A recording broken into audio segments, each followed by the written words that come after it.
제가 늘 그러지만 이렇게 좋은 찬양을 듣고 나면 저는 막 부르고 싶어서요. 미칠 정도는 아니지만 그런 마음이 있어요. 우리 반주자들 다 어디 갔어요? 좀 나와보세요. 우리 반주자들 다. 259장 찬양인데요. 오늘 저의 설교랑 연결되어 있기도 하고요. 또 고난주간에 우리가 다시 한번 확인해야 할 사항이기도 하고요. 259장 여러분이 잘 알고 계시는 찬양이죠. 예수 십자가에 흘린 피로써 그대는 씻겨 있는가. 빠르기가 보통인데요, 조금 더 느리게 할 거예요. 오늘 이 찬양을 부르시면서 능력 되시는 예수로 덧입게 되는 은혜를 여러분과 제가 기대할 수 있게 되기를 바랍니다. 주님의 거룩해 하시는 은혜를 덧입으면 우리 안에 그 은혜가 능력이 됩니다. 그래서 우리의 삶 속에 걸어갈 수 있을 최상의 걸음을 걸어갈 수 있거든요. 우리 이 찬양 주님 앞에 올려드리고 말씀을 묵상하도록 하겠습니다.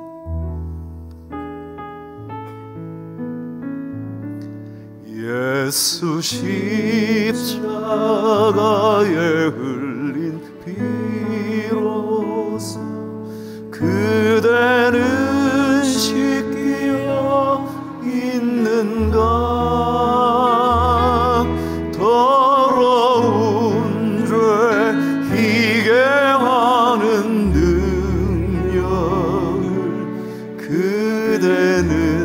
참 의지하는가. 예수의 보혈로 그대는 씻기어 있는가. 마음속에 여러 가지 깨끗이 씻기어 있는가. 주 예수와 만나시고 늘 함께 그대는 몸을 하는가. 아무 때나 어디서나 십자가 붙들고 있는가. 예수의 보혈로 그대는 씻기어 있는가. 마음속에 여러 가지 깨끗이 씻기어 있는가. 주님 예수 다시 오실 그때, 주님 예수 다시 올 때 그대는 영접할 예복이 있는가. 그대 몸은 거룩한 곳 천국에 들어갈 준비가 됐는. 모든 죄에 더러워진 예복, 모든 죄에 더러워진 예복을 주 앞에 지금 다 벗어서 샘물같이 솟아나는 보혈로 눈보다 더 위에 씻으라.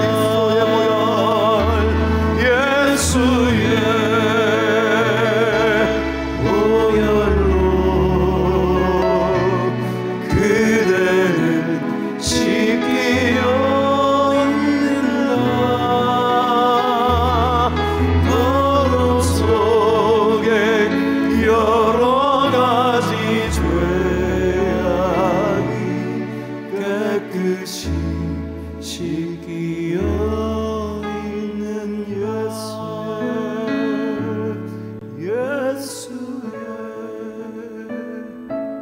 보혈로 그대는 씻기어 있는 마음속에 여러 가지 죄악이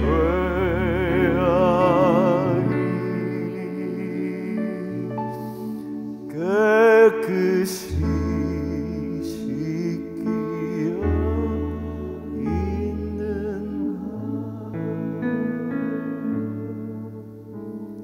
여러분 눈을 한번 감아보시죠. 주님의 보혈은 죄를 씻기는 정결케 하는 보혈입니다. 내 마음 속에 여러 가지 더러운 죄악을 희게 하는 능력입니다. 주님 예수 다시 오실 그때에 주님 맞이할 수 있는 거룩한 예복으로 덧입고 살려면 주의 보혈의 은혜가 필요합니다. 그렇지 않고서는 결코 씻을 수 없는 죄악이 우리에게 너무 많기 때문에 그렇습니다.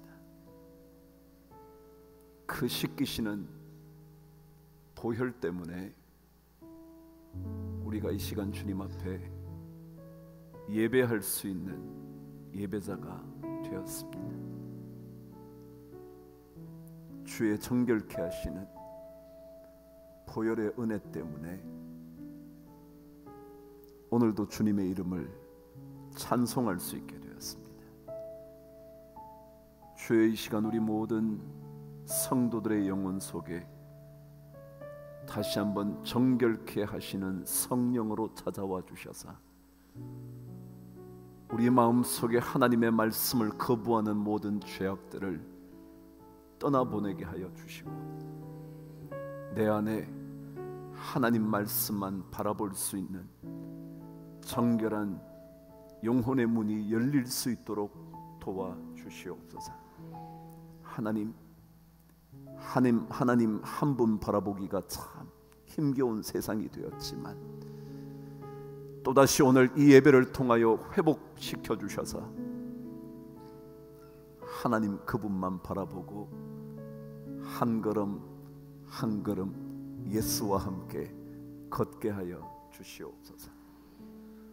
말씀은 살아 움직이는 능력인 줄 믿사오니 이 시간 각자에게 말씀하여 주셔서 그 말씀이 나를 살게 하시고 그 말씀이 나의 문제를 뛰어넘는 능력이 되게 하여 주시고 말씀이 다시 한번 주를 기쁘시게 하는 열매 맺음이 되게 하여 주시옵소서. 우리 모든 성도들의 가슴 속에 간절한 기도의 제목들이 말씀 속에서 녹아지게 하여 주셔서 주님 원하시는 기도의 제목으로 변화되게 하여 주시옵소서.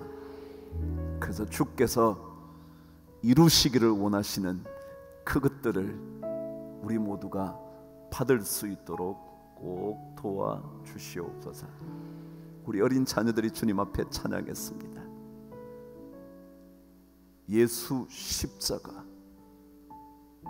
주님 그 십자가 지실 때 우리도 함께 죽었고 주님 그 십자가 지실 때 오히려 우리 또한 살아나게 되었다는 고백을 한 우리 자녀들의 인생이 세월이 흘러 어른이 되었을 그때에도 변하지 않는 하나님의 자녀로 꼭 살도록 축복하여 주시옵소서. 우리보다 우리의 자녀의 세대들이 더 큰 믿음의 자녀의 세대가 되게 하여 주시옵소서. 우리가 부족해서 많이 보여주지 못한 믿음의 분량들을 우리 자녀들이 많이 경험하게 하여 주셔서 믿음이 풍성한 자녀, 그 믿음으로 세상을 이기는 자녀, 믿음으로 세상을 뛰어넘는 자녀들이 꼭 되게 하여 주시옵소서. 부모님들의 간절한 기도가 그 자녀의 인생 가운데 풍성한 열매로 나타나게 하여 주셔서 부모님의 눈물의 기도가 헛되지 않도록 주님 꼭 도와주시옵소서. 하나님 아버지, 우리 가운데 눈물로 기도하는 제목들이 참 많아서 이 시간 주님 앞에 간구합니다. 가정에 얽혀 벗어날 길 없는 듯하게 보이는 수많은 문제들 가운데서도 주의 이름을 외치며 기도하는 그 간절한 기도를 꼭 들으셔서 문제 속에서 하나님을 보게 하여 주시고 문제 속에서 하나님의 풀어주시는 역사를 경험하게 하여 주시옵소서. 하나님, 경제적인 문제 때문에 주님 앞에 고통스럽게 기도하는 성도들이 참 많습니다. 하나님 아버지, 우리를 이 땅에 발붙이며 살게 하여 주셨사오니 이 땅에서도 천국을 경험할 수 있도록, 주의 부요함을 경험할 수 있도록, 넘치도록 역사하시는 하나님을 만날 수 있도록 주님 각 가정 속에서 역사하여 주시옵소서. 하나님 아버지, 특별히 자녀들이 병고 때문에 너무 힘들게 지나는 우리 부모님들, 하나님 아버지, 자녀들을 살려주옵소서. 자녀들을 치료하여 주시옵소서. 자녀들을 주님 새 생명으로 빚어주시옵소서. 그래서 자녀 때문에 눈물이 아니라 자녀를 통하여 역사하신 하나님 때문에 찬송이 퍼져나게 하여 주시옵소서. 가정의 문제 때문에 기도하는 자들이 많습니다. 남편을 위하여 기도하고, 아내를 위하여 기도하고, 자녀를 위하여 기도할 때 하나님 아버지, 그 기도를 응답하여 주셔서 하루속히 모든 결박에서 풀려날 수 있도록 축복하여 주시옵소서. 주님 대신 짐져 주시기를 약속하여 주셨기에 우리의 모든 짐을 주님 앞에 내려놓습니다. 수고하고 무거운 짐진 자들아 다 내게로 오라, 내가 편히 쉬게 하리라 약속하여 주셨사오니 우리 모든 성도들의 짐이 주님의 십자가 아래 내려지게 하여 주시고 쉼을 얻게 하여 주셔서 새 힘을 가지고 주를 따라가게 하여 주시옵소서. 하나님, 우리 교회를 긍휼히 보시옵소서. 우리 교회를 다시 한번 주의 은혜로 덮어 주시옵소서. 이 교회 안에 하나님의 역사가 다시 한번 불붙듯 일어나게 하여 주셔서 주의 영광이 가리워지지 않는 교회가 되도록 다시 한번 주님 역사하여 주시옵소서. 모든 성도들이 되돌아오게 하여 주시고 하나님 아버지를 찬송하는 그 찬송의 소리가 이 성전을 떠나가게 하여 주시옵소서. 다시 한번 우리 교회가 이 주변을 살리는 교회가 되도록 주님 도와주시옵소서. 우리 교회를 향하여 손가락질했던 모든 것들이 이제는 부러움의 소리로 변화되게 하여 주시옵소서. 하나님을 기쁘시게 세상을 살리며 아름답게 하는 우리 교회가 되도록 주여 꼭 도와주시옵소서. 우리 각자를 그렇게 사용하여 주시옵소서. 도구로 주님 인쳐 주시옵소서. 이 나라에 하나님의 긍휼이 필요합니다. 이 민족에 하나님의 도우심의 손길이 필요합니다. 하나님께서 도와주셔야 이 나라의 모든 어려운 문제들이, 갈등들이, 미움들이, 원수매점들이 다 녹아질 줄 믿사오니 하나님, 우리는 부족하지만 주님 앞에 간절히 기도하겠사오니 그 기도를 주님 들어 응답하여 주셔서 시시때때로 역사하시는 하나님의 역사가 우리나라의 여러 문제들 속에 임하게 하여 주시옵소서. 오늘 주께서 우리에게 말씀하실 때 들을 귀를 주시고 은혜 받을 수 있는 옥토가 되게 하여 주옵소서. 우리 주 예수 그리스도 이름으로 기도드리옵나이다.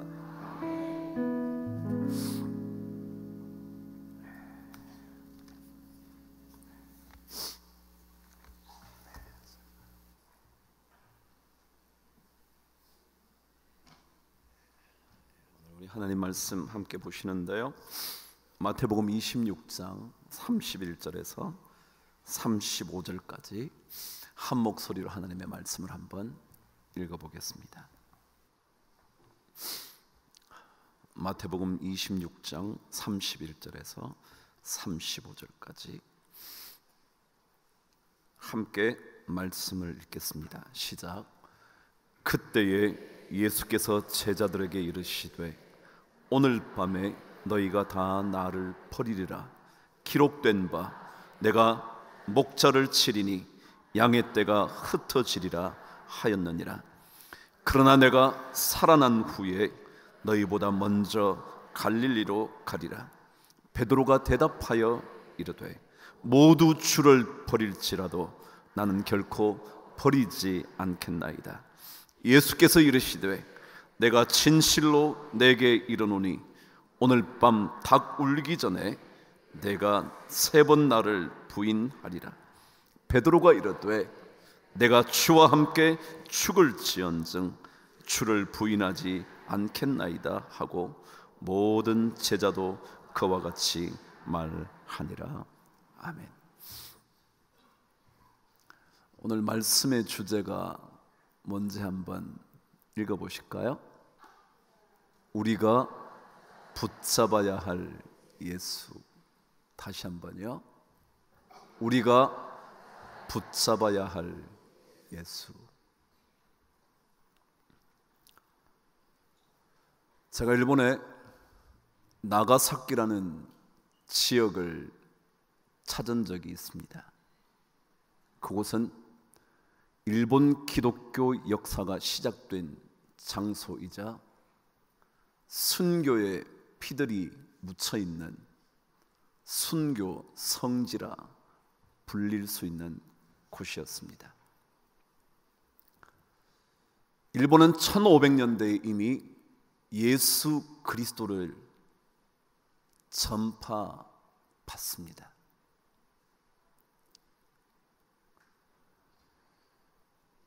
그리스도의 복음이 전해지기 시작했을 때 점점 더 많은 사람이 마치 사도행전 때처럼 그 수가 날마다 더하여집니다. 그러자 도요토미 히데요시라는 쇼군이 기독교의 왕성함을 두려워한 나머지 그때부터 박해를 시작합니다. 도쿄나 오사카에서 이미 복음을 듣고 예수를 믿게 된 수많은 사람들이 끌려와 나가사키의 뜨거운 지옥 온천에 던져지기도 하고 십자가형을 받아 죽임을 당하기도 합니다. 그래서 그곳에는 26명의 순교자의 상도 새겨져 있죠. 근데 그곳에 가면 순교자들의 박물관이 있습니다. 그 박물관 안에는 많은 순교에 연결된 혹은 그리스도의 복음이 전파되는 것과 관련된 자료들이 많이 담겨져 있죠. 근데 그 가운데 순교의 기록들이 아직까지 남아 있더군요. 근데 그 중에 바울이라는 세례명을 받았던 일본인 미끼라는 사람의 순교 기록이 이렇게 남아 있었습니다. 여기 계시는 모든 분들, 다시 말해 그가 마지막 십자가형을 받기 전에 이 이야기를 남긴 것입니다. 여기 계시는 모든 분들, 제가 말씀드리는 것을 잘 새겨드려 주시기를 바랍니다. 저는 일본인으로 태어난 자로 예수회 수도자입니다. 저는 죽음에 처할 어떠한 죄도 범하지 않았지만 단지 우리 주 예수 그리스도의 가르침을 전했기 때문에 죽임을 당하게 됩니다. 단지 이 이유 한 가지 때문에 죽음에 처하게 되었습니다. 그러나 저는 이 죽음을 기쁘게 받아들입니다. 왜냐하면 이것은 주님께서 저에게 베푸시는 커다란 은혜이기 때문입니다. 저는 이 기회를 이용해 여러분을 속이려는 것이 아닙니다. 인간은 구원을 얻기 위해서는 그리스도의 길 외에는 다른 길이 없습니다. 단언컨대 확실합니다. 그러기에 저는 주저없이 이 말씀을 드리는 것입니다. 그리스도의 가르침은 자신에게 해를 끼친 원수까지도 용서하라는 것입니다. 저는 쇼군인 도요토미 히데요시와 저를 사형에 처하도록 책임진 그 모든 사람들을 용서합니다. 쇼군에 대한 미움도 없습니다. 오히려 그를 포함한 모든 일본인들이 예수의 사람 그리스도인이 되기를 간절히 바랄 뿐입니다. 이 이야기를 남기고 그는 사형에 처해졌습니다. 26명 중에 한 사람이었죠.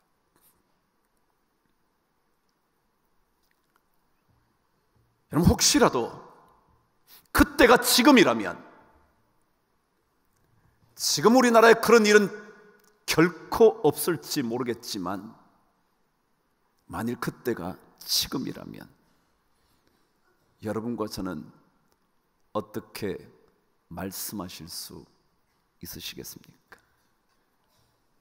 만일 십자가의 죽음을 눈앞에 두고 나에게 만일 묻는다면 예수 그리스도를 믿느냐고 묻는다면,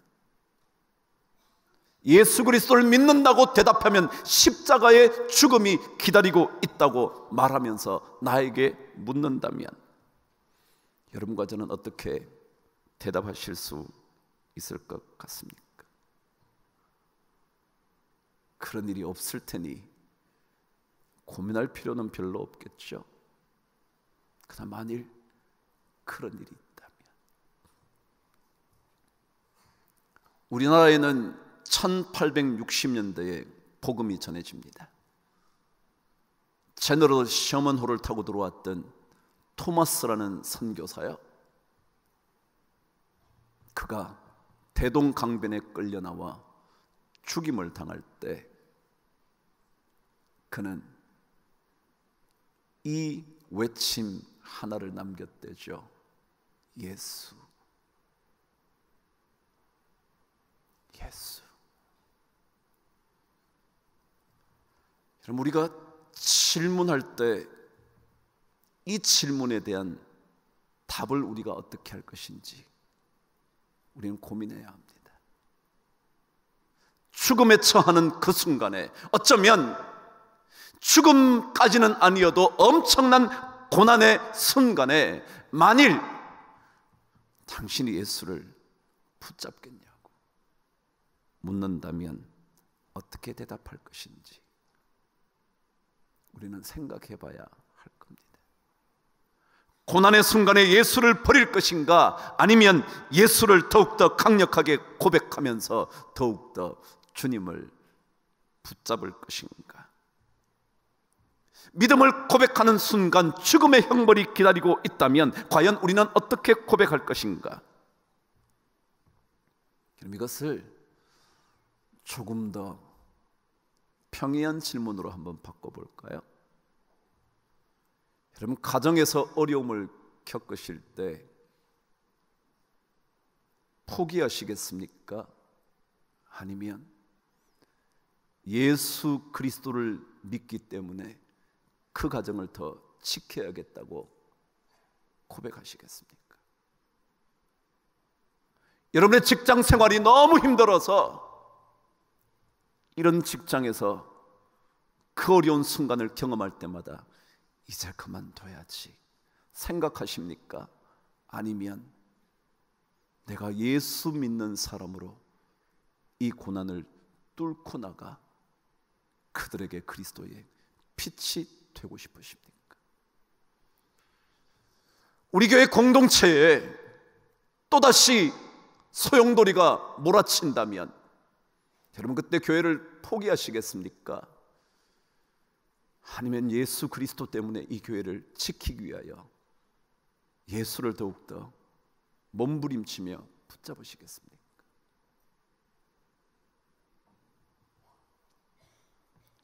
우리는 고난을 통해 가르침을 받기를 원하는지 아니면 고난을 당할 때마다 도망쳐야 한다고 생각을 할 것인지 우리 스스로 결정해야 합니다. 고난이 찾아왔다고 믿음이 무슨 소용이 있냐고 말하면서 더 이상 믿음을 지킬 필요가 없다고 생각될 그때에도 예수 그리스도를 붙잡을 그런 결단이 있으십니까? 사실 저도요, 만일 그런 고난이 다가온다면 자신할 수 없어서 조금은 두렵습니다. 정말입니다. 왜냐하면 저도 힘이 들면 도망가 버리고 싶을 때가 참 많았기 때문에 그렇습니다. 차라리 예수 믿지 않았다면 이라고 생각될 때가 참 많았기 때문에 그렇습니다.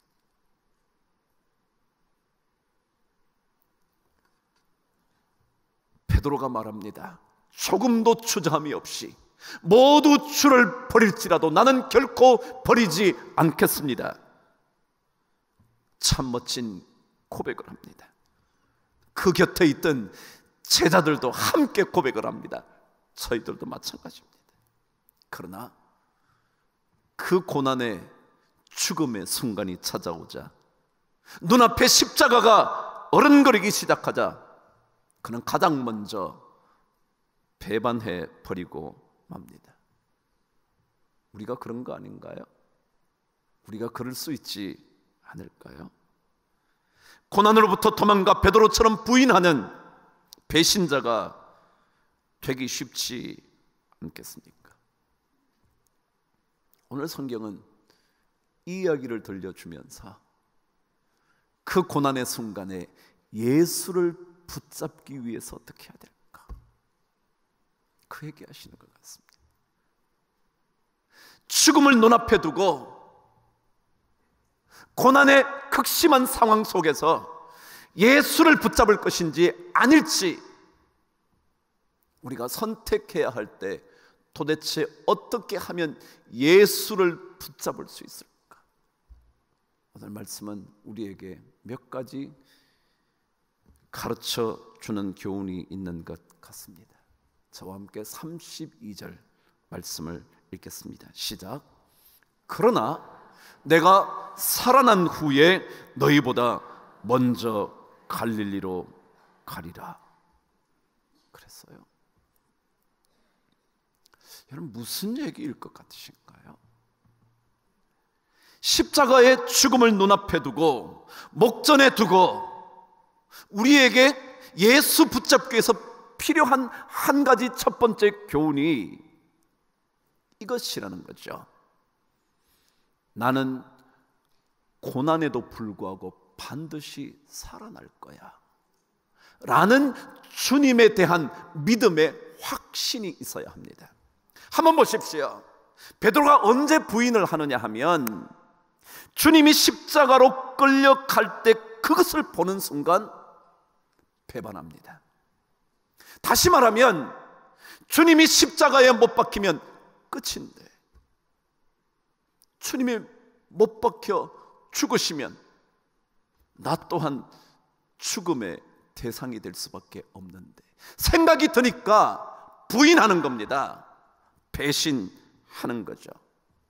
근데 만일 그 십자가의 죽음이 끝이 아니라 많은 생명을 살리는 새로운 살아남, 오늘 주님 말씀대로 내가 살아난 후에 너희보다 먼저 갈릴리로 가리라는 그 말씀을 베드로가 확실하게 묻었다면 십자가로 끌려가시는 주님을 보면서 배신할 이유 없죠.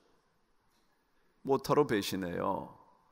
주님 끌려가시지만 거기서 다시 살아나실 건데. 근데 베드로는 그걸 못 믿었어요. 저기에 가시면 죽음인데, 저기 가면 끝인데, 이것 해결 안 되면 우리 가정 끝인데, 이 문제 해결 안 해주면 난 이 회사에서 도저히 같이 할 수 없는데. 아니요, 주님은 분명히 미리 약속해요. 부인한다는 이야기를 하시기 전에 이미 내가 먼저 살아날 거야. 그리고 너희들보다 먼저 갈릴리에 가 있을 거야. 믿음은요, 이런 거예요. 주님은 반드시 살아나실 거야. 살아나신 주님께서 우리를 다시 살리실 거야. 고난을 받으시지만 고난을 이기시고 생명을 우리에게 주실 거야. 내가 지금 이 고난을 당하지만 주님께서 오시면 이 고난에서 능히 벗어나게 될 거야. 이 믿음의 확신이 있으면요, 부인하지 않아요. 부인할 필요가 없다니까요. 근데 이 믿음이 사라지고 나니까, 주님이 다시 사실 수 없을 것 같으니까, 살아나셔서 우리에게 생명의 주로 오실 것 같지 않으니까, 그러니까 배반하는 거죠.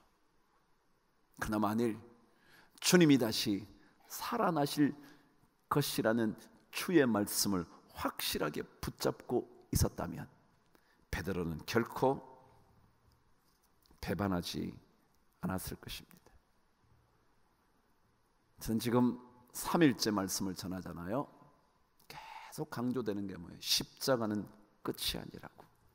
십자가의 고난은 죽음이 아니라고. 그것은 영광의 길이고 더 많은 생명의 길이라고. 그것을 믿게 된다면 고난 때문에 두려워지지 않을 거예요. 어려움 때문에 가정을 포기하고 싶은 마음을 이겨낼 수 있을 거예요. 죽음 같은 아픔도 이길 수 있을 거예요. 왜요? 주님께서 내가 다시 살아나리라 약속하신 것이 진리라는 것을 확신하는 바에야 어찌 우리가 그 고난을 두려워하겠습니까? 믿음 위에 굳건하게 서는 것, 믿음 안에 굳건하게 서는 것, 그것이 가능한 거죠. 그게 결국은요, 우리의 삶에 필요한 것은 믿음의 확신이에요. 믿음이 연약하면 어려운 순간을 경험할 때마다 그 어려움이 우리를 삼킬 것 같은 거예요. 그러나 믿음에 견고하게 서 있으면 그 고난이 우리를 살릴 수 없다는 것을 외칠 수가 있어요. 왜냐하면 주의 말씀이 그랬거든요. 내가 살아난 후에 주님은 죽지 않아요. 고난에 무릎 꿇지 않아요. 고난이 예수님을 덮어버릴 수가 없어요. 사망이 그를 이길 수가 없어요. 이것을 믿는다면 우리는 우리의 삶 속에 수많은 고통의 순간에서 예수를 더 붙잡을 수가 있겠죠. 고난이 강해질수록 주를 더 강하게 붙들어야 이겨낼 수 있는 줄 알기 때문이죠. 그런 거죠. 그런데 오늘 성경은 또 한 가지 우리에게 가르쳐 줍니다. 예수를 붙잡으려면, 고난과 고통과 심지어 죽음 같은 골짜기를 지날 때 예수를 붙잡으려면, 오늘 저와 함께 33절, 34절, 35절까지 말씀을 한번 읽어보겠습니다. 시작. 베드로가 대답하여 이르되 모두 주를 버릴지라도 나는 결코 버리지 않겠나이다. 예수께서 이르시되 내가 진실로 내게 이르노니 오늘 밤 닭 울기 전에 내가 3번 나를 부인하리라. 베드로가 이르되 내가 주와 함께 죽을지언정 부인하지 않겠나이다 하고 모든 제자도 그와 같이 말하니라. 무슨 얘기 같으세요? 이 말씀을 읽으니까 이 생각이 들더군요. 그럼 우리는요, 아무리 장담한다고 해도 능히 지킬 수 있는 힘이 있다는 것을 의미하는 것은 아니라는 거 알아야 돼요. 그 말이 무슨 말이냐 하면 우리 모두는 연약하다는 거예요. 강하게 말하는 것 같지만 연약하다고요. 주님, 저 절대로 배신 안 할 거예요.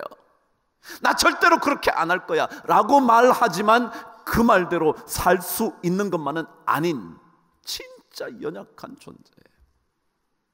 이 연약한 존재임을 인정하고 연약하기 때문에 주님 필요한 줄 알면 고난의 순간에 주님 붙들 수 있어요.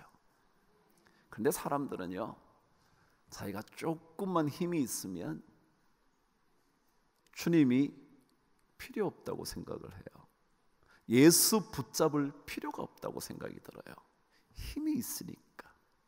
그런데 여러분, 그 힘이 오늘 말씀에 하면 별거 아니라고. 너 장담했니? 닭 울기 전에 3번이나 나를 부인할걸? 주님이 말해요. 넌 약한 존재야. 이런 능력 있다고 생각하는 사람이 예수 믿기가 어렵죠. 왜요? 자기가 능력이 있으니까 예수를 붙잡을 이유가 없는 거죠. 자기의 능력만 있으면 살 것 같으니까 그런 거죠. 그러나 여러분, 우리는 아무리 강한 것처럼 보여도 연약한 존재에 불과합니다. 우리는 결코 생각만큼 강하지 않습니다. 이것을 받아들이기 싫어서, 이것이 자존심 상하는 일이어서 예수께 가까이 못 오는 사람이 참 많습니다.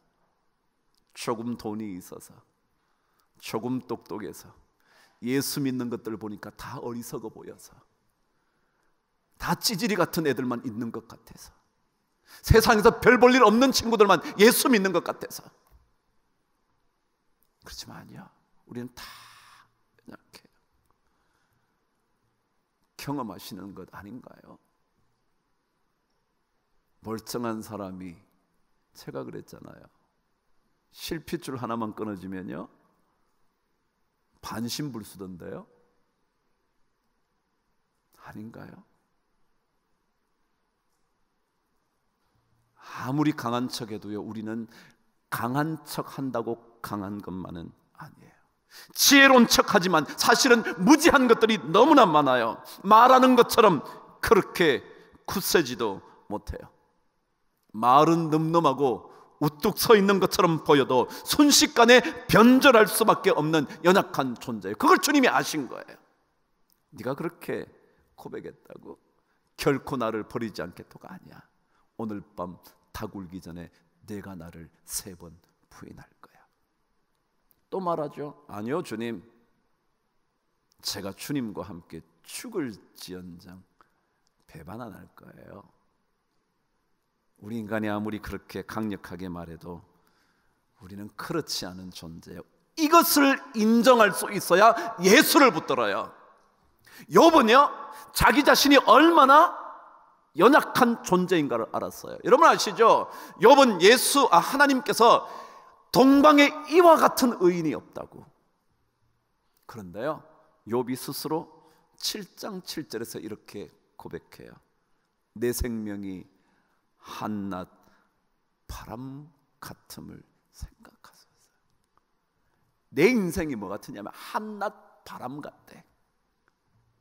자기가 그런 존재임을 알아요. 아무리 자기가 의로운 존재여도요, 하나님 앞에서 바람 같은 존재에 불과하다는 거예요. 연약한 줄 알면 의지할 곳을 찾습니다. 사도 바울이 뭐라고 고백을 합니까? 로마서 7장에 가면 내 마음으로는 하나님의 법을 간절히 사모하지만 죄의 법이 나를 사로잡아 오는 것을 경험하게 된다고. 그래서 내 자신의 삶이 얼마나 곤고한지 모르겠다고. 누가 이 사망의 법에서 나를 건져낼 수 있겠냐고. 모든 훈련 다 받았죠. 바리새인 중에 바리새인의 훈련을 다 받았어도요, 자기 안에 하나님을 사모하는 마음이 뜨거워도요, 죄의 법이 자기를 덮쳐오는 것 때문에 견딜 수 없었던 존재임을 자기는 알고 있었어요. 연약함을 고백하면 예수를 찾습니다. 똑똑해도 자기 자신이 모르는 것이 더 많다는 사실을 알면 하나님을 붙잡습니다. 자기 자신이 아무리 돈이 많아도 그 돈이 나를 건지지 못한다는 사실을 깨달을 수만 있다면 그는 돈이 많아도 하나님을 붙잡습니다. 내가 아무리 권력을 휘둘러도 그 권력이 어느 순간 땅에 떨어지면 아무것도 아니라는 사실을 미리 깨달을 수만 있으면 예수 그리스도를 붙잡을 수가 있습니다. 근데 우리는 힘을 가지고 있는 동안 그 생각을 못합니다. 그러나 만일 연약함을 인정하면 주의 은혜와 보호하심이 필요하다고 그분의 손을 붙잡을 수가 있습니다.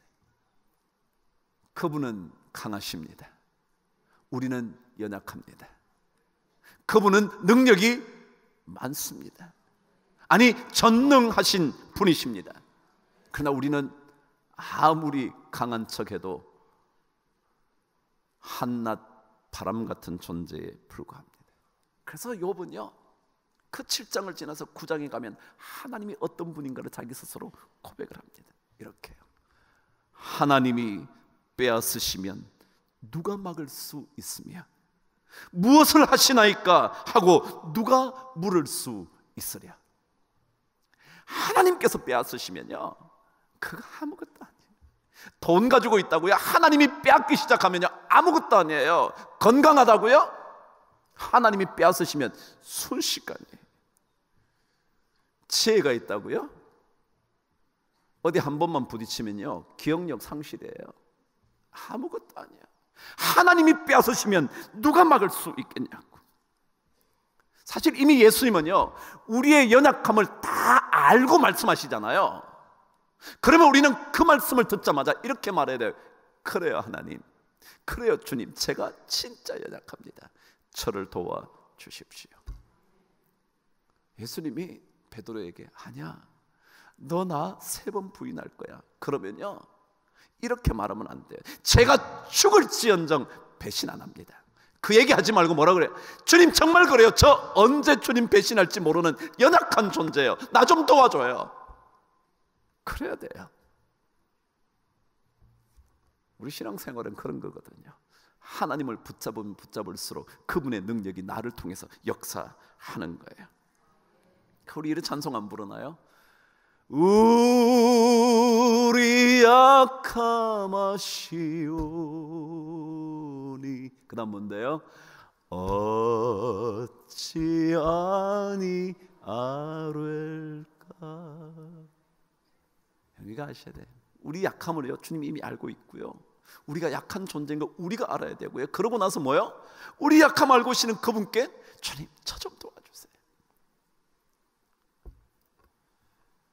늘 그러잖아요. 자식이 여러분 마음대로 되나요? 남편이 여러분 마음대로 되나요? 사업이 마음대로 되나요? 관계가 마음대로 되나요? 돈 많이 벌어가지고요, 수술하는데 돈 다 집어넣고요, 그거 우리 인간 아닌가요?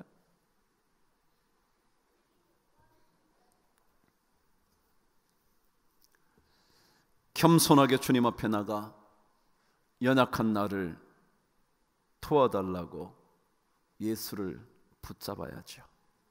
그 연약한 줄 알아야 돼. 신앙은 나를 신뢰하는 것이 아닙니다. 내가 지금 아무리 강하다고 해도 나를 믿어서는 안 됩니다. 아니, 그 어느 누구도 신뢰해서는 안 됩니다. 주님만 믿어야 합니다. 주님만 붙잡아야 합니다. 십자가를 지시는 주님을 보면서 다시 살아나실 하나님을 만나야 하는 겁니다. 예전에 제가 참 많이 불렀던 복음성가 중에 이런 가사가 있습니다. 나는 비록 약하나 우리 주는 강하다. 불러보셨나요? 나는 비록 약하나 우리 주는 강하다. 어려울 때 도우시니 날마다 더 가까이 걷겠네. 그 찬양이야. 우리는 약하지만요, 그분은 강합니다. I am weak but thou art strong. 나는 약하지만 그분은 강합니다. 여러분, 우리 연약함을 솔직히 고백하시는 것, 하나님의 능력을 받을 수 있는 길입니다. 하나님은 능력이 있으십니다. 욥이요, 계속해서 말해요. 욥기를 제가 읽다가 그가 헐으신즉 다시 세울 수 없고 사람을 가두신즉 놓아주지 못하느니라. 그가 물을 막으신즉 곧 마르고 물을 보내신즉 곧 땅을 뒤집나니 민족들을 커지게도 하시고 다시 멸하게도 하시며 민족들을 널리 퍼지게도 하시고 다시 끌려가게도 하시는도다. 이게 하나님이에요. 그럼 하나님이 하시려고 작정하면요, 우리 아무리 몸부림쳐도 안 되고요, 하나님이 못하게 하시기로 작정하면요, 주님이 하게 하시기로 작정하면요, 우리와는 관계없이 다 이루어져요. 그 하나님을 우리는 붙잡아야 돼요. 이 능력의 예수를 붙잡을 때 우리는 십자가의 고난 앞에서 예수 그리스도 그분을 배반하지 않을 수가 있어요. 마지막 얘기 한번 들어보실래요? 미켈란젤로라는 화가를 아시죠? 그가 그린 대작 하나가 시스타나 성당의 천정벽화인, 천정화인 천지창조죠. 본 적 있으신가요? 그래요, 본 적 있으실 거예요. 그런데요, 그 그림을 거의 4년 정도로 그렸거든요. 이미 그가 그 그림을 그리게 되었을 당시에도 이미 그는 대가였지만 그 그림을 그린 이후에는 더더욱이 최고의 당대의 화가에 속했죠. 근데 여러분, 그 그림을 자세히 본 적이 있으신지 모르겠는데요, 그 그림을 보면 그 그림 안에 미켈란젤로의 자화상이 있습니다. 보신 적 있나요? 그 그림을 보면요, 거기에 세상을 심판하시는 하나님, 아마 예수 그리스도, 그분으로 그려진 그 발 쪽에 보면요, 한 사람이 뭘 들고 있어요. 뭘 들고 있냐면요, 인간의 가죽을 들고 있어요. 가죽이요, 가죽이요. 몸에 뼈와 근육이 다 빠진 껍데기요. 그러니까 몸이 축 늘어진 거죠. 왜? 살밖에 없으니까, 살 껍데기밖에 없으니까. 근데 거기에 얼굴을 그려놨어요. 그 얼굴이 누구 얼굴이냐면 미켈란젤로 자화상이에요. 보시면 참 끔찍하게 보여요. 더더욱이 다른 그림들은 몸을 갖추고 있는데, 우람한 근육도 있는데, 이 사람은 껍데기밖에 없는 거기에 얼굴이 있는 거예요. 일그러진 듯한 그 얼굴이요. 왜 자화상을 그렇게 그렸을까요? 그렇게 위대한 화가가 왜 그렇게 자기 자화상을 그렸을까요? 많은 사람이 말합니다. 미켈란젤로는 자기가 아무리 위대한 화가이기는 하지만 내 자신을 자세히 들여다보면 그렇게 초라하고 비참한 존재일 수 있을까 싶을 정도의 사람이라는 것을 알았대요. 더더욱이 하나님은 우리의 껍데기를 보시는 분이 아니라 우리 중심을 보시는데, 우리 내면을 들여다보시면 나는 진짜 하나님 앞에 설 수 없는 죄인이라는 사실 때문에요, 안에 아무것도 없는 껍데기밖에 없는, 그게 일그러진 그 모습을 자신의 자화상으로 그려놨어요. 그렇게 위대한 화가가요, 연약한 줄 알았죠. 연약하니까 누구를 붙잡을까요? 하나님이요. 그래서 그는 위대한 화가로 칭함을 받죠. 여러분, 연약한 거요? 부끄러움일 수 없어요. 연약함 때문에 자신감 상실할 필요 하나도 없어요. 연약할 때 하실 것만 하시면 돼요. 뭔데요? 예수 붙잡는 거예요. 능력의 예수 붙잡는 거예요. 우리는 조금만 힘이 있으면 헛된 자랑에 빠지죠. 교만하죠. 그래서 하나님을 붙잡을 생각을 하지 않죠. 그러나 여러분, 어떤 상황에서도 내가 연약함을 알면 하나님이 필요한 줄 깨닫게 될 거예요. 그렇기 때문에 부족할 때도 여러분 두려워할 거 없어요? 연약할 때에도 근심할 필요 없어요? 모자랄 때에도, 고통이 찾아올 때도 하나도 근심할 필요 없어요. 왜냐하면 강하신 그분이 계시거든요. 그분이 물을 막으시면 금방 말라버리고요, 다시 물줄기를 열어주시면요, 땅이 뒤집힐 만큼 엄청난 일이 벌어질 수 있는 그 능력을 주님은 가지셨거든요. 그래서 우리가 그분 붙들고 사는 거예요. 가정에서 힘든 일이요? 괜찮아요. 이 말씀을 기억하시죠? 내가 살아난 후에 너희보다 먼저 갈릴리로 가리라. 그 말씀 붙잡아야 돼요. 십자가요?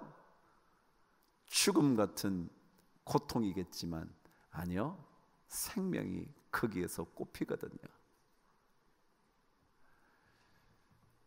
우리 고난주간에 주님 붙들어야 돼요. 그분이 모든 것을 바꿀 수 있는 능력이 있거든요. 찬송을 부르신 것처럼 희게 하는 능력이 그분께 있거든요. 아무리 검은 구름이 있다 할지라도 그것을 하얗게 바꿀 수 있는, 뭉게구름으로 바꿀 수 있는 분이 그분이거든요. 그래서 그분을 붙잡는 거예요. 신앙은 말로 증명하는 거 아니거든요. 베드로처럼, 다른 제자처럼 말로 다 믿음을 표현하는 게 아니거든요. 오히려 주님 붙잡고 한 걸음 한 걸음 걸어가는 그 발걸음으로 믿음을 증명하고 설명하는 거거든요. 그렇게 되면 십자가가 생명의 길이고 영광의 길이고 능력의 길이라는 것 우리는 알게 되죠. 연약할 때, 여러분 자녀들이 연약할 때 여러분 하나님의 손을 붙잡으십시오. 주의 손을 붙잡게 해주십시오. 그러면 그 연약함 그 아무것도 아니에요. 하나님께서 그런 은혜를 우리 모든 성도들에게 넘치게 주시기를 주의 이름으로 축복합니다.